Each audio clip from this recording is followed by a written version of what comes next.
Although we have a feast of the parents of the Blessed Virgin Mary, St Joachim and St Anne, in our liturgical calendar, we know next to nothing about them, save their names, and that we can obviously deduce that they must have been holy, good and pious people, since they were chosen to be the parents of the Blessed Virgin Mary. That's pretty much the limit of what we know. There's more information in apocryphal writings, but by the very nature, we can't know whether they convey correct information.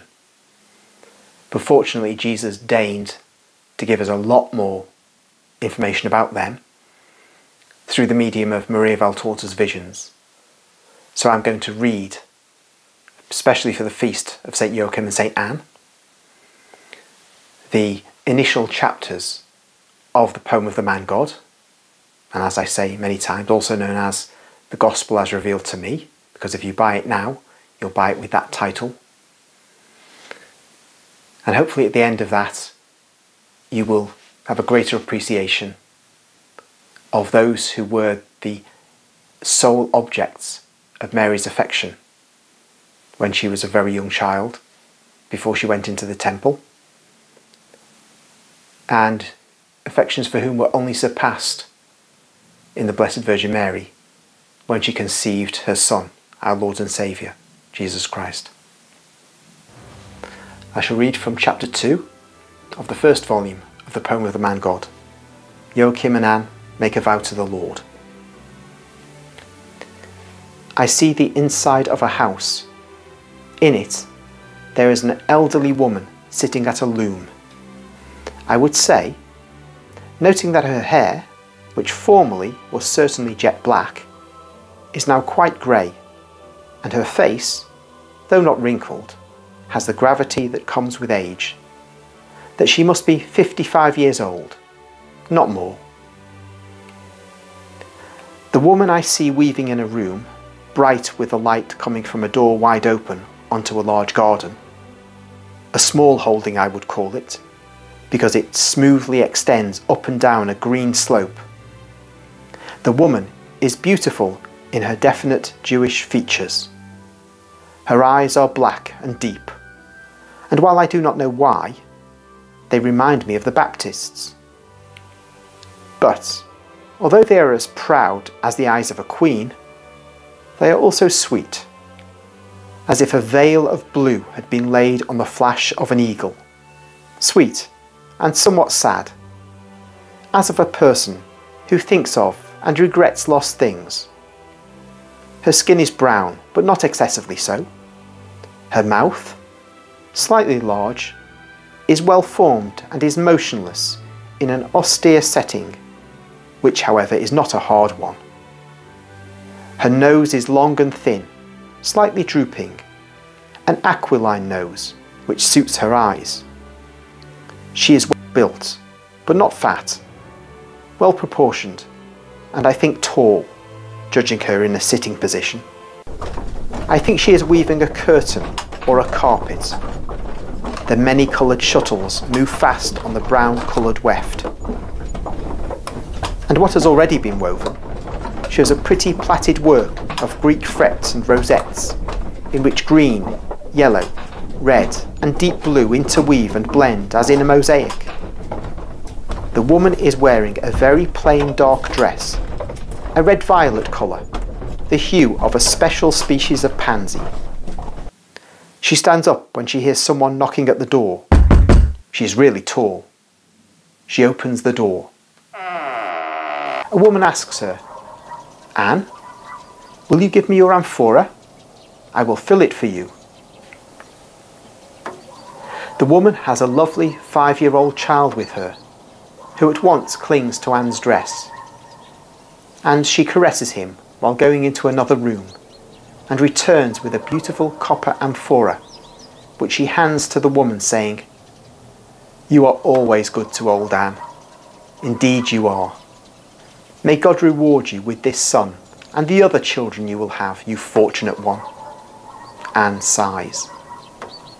The woman looks at her and does not know what to say in the circumstances.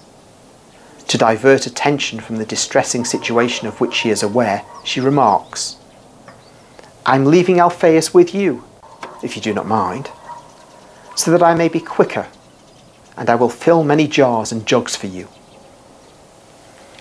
Alphaeus is very pleased to stay, and the reason is clear. As soon as his mother is gone, Anne picks him up and takes him into the orchard, lifts him up to a pergola of grapes as golden as a topaz, and says to him, "Eat, eat, because they are good." And she kisses him on his little face soiled with the juice of the grapes, which the child eats avidly. Then she laughs heartily, and at once looks younger on account of the lovely set of teeth she displays, and the joy that shines on her face, dispelling her years, as the child asks, "And what are you going to give me now?" And he gazes at her with large, wide open eyes of a deep grey-blue colour. She laughs and plays with him, bending on her knees, and goes on, "What will you give me if I give you? If I give you, guess." And the child, clapping his little hands, with a big smile, responds, "Kisses, kisses I will give you. Nice Anne, good Anne, Mama Anne." Anne, when she hears him say Mama Anne, gives out a real cry of joyful love and cuddles the little one, declaring, "My darling, dear, dear, dear." At each dear, a kiss descends upon the rosy cheeks. Then they go to a cupboard, and from a plate she takes some honey cakes. "I made them for you, darling of poor Anne, because you love me. But tell me, how much do you love me?" And the child, thinking of what has impressed him most, says, "As much as the temple of the Lord." Anne kisses him again on his lively little eyes, his little red lips, and the child cuddles against her like a kitten. His mother goes back and forth with a full jar and smiles without saying anything. She leaves them to their effusiveness. An elderly man comes in from the orchard. He is a little smaller than Anne, and his thick hair is completely white. His face is of a clear complexion, with a squarely cut beard. His eyes are like blue turquoises, and his eyelashes are light brown, almost fair. His robe is dark brown. Anne does not see him because her back is turned to the door, and he approaches her from behind, questioning, "And nothing for me?" Anne turns round and says, "Oh, Joachim, have you finished your work?" At the same time, little Alphaeus runs to the elderly man's knees, exclaiming, "Also to you, also to you." And when the man bends down to kiss him, the child clings to his neck, ruffling his beard with his little hands and his kisses.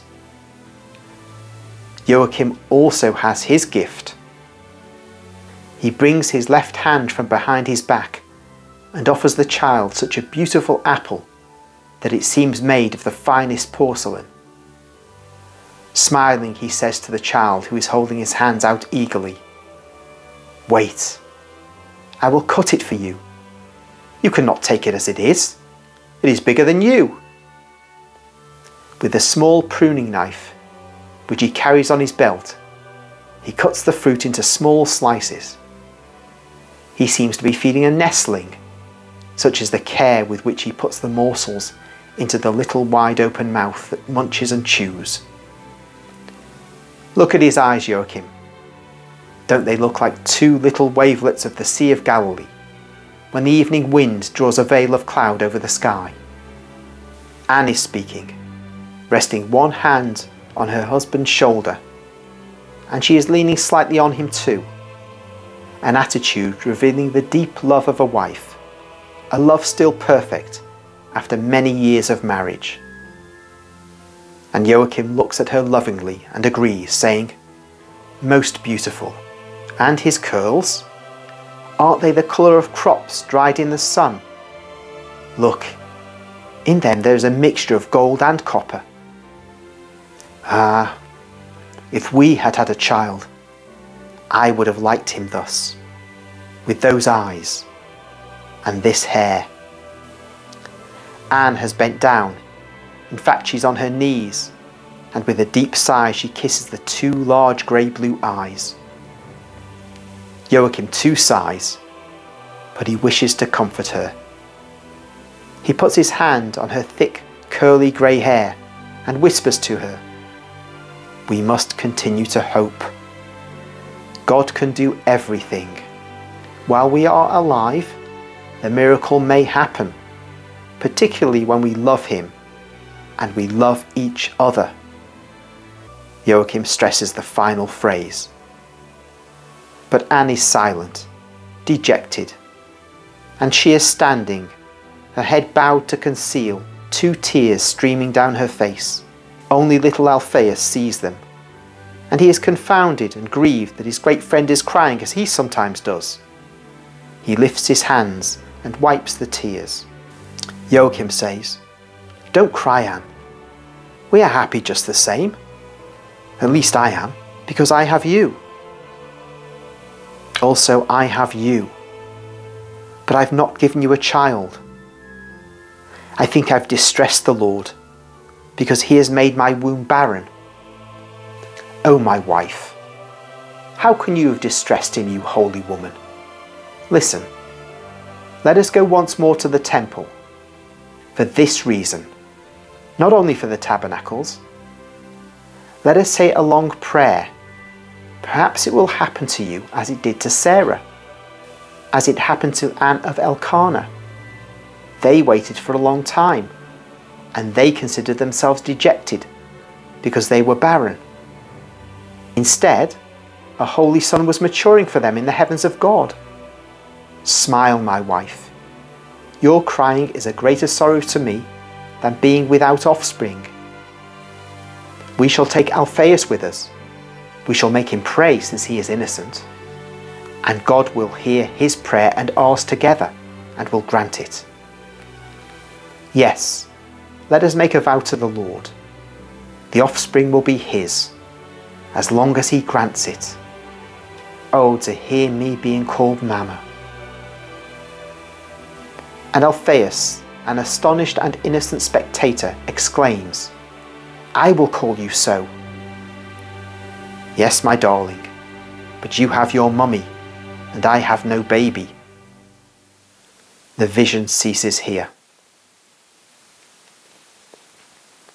Before I began to write, Maria Valtorta says, I heard Mother say to me, "So, my dear daughter, write about me. All your grief will be comforted." And while saying so, she laid her hand on my head, caressing me kindly. Then the vision began.